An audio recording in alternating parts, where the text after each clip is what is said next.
the impact of the pandemic on how communications are happening, and then what are the implications to the FX ecosystem as a whole at the firm.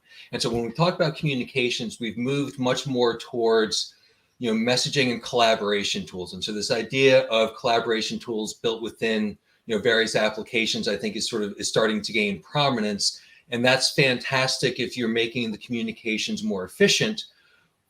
But communications have to be on, we all understand the FX world, we have to monitor those communications. There are compliance implications. We have to make sure that we can create an audit trail of a trade and what happens so that, again, your internal compliance team can sort of check and double check what actually happened, through the execution of the trade.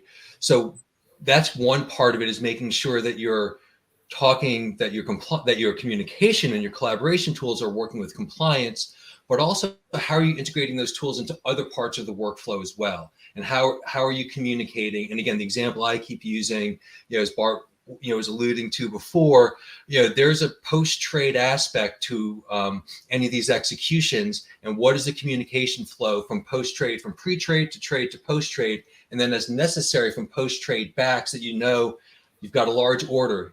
Has it been filled yet? What percent has been filled? Where has it been filled? Is it being filled at the right price? Am I getting run over? Whatever the case may be, you only get that if you have all of those communication channels tightly integrated across the entire workflow.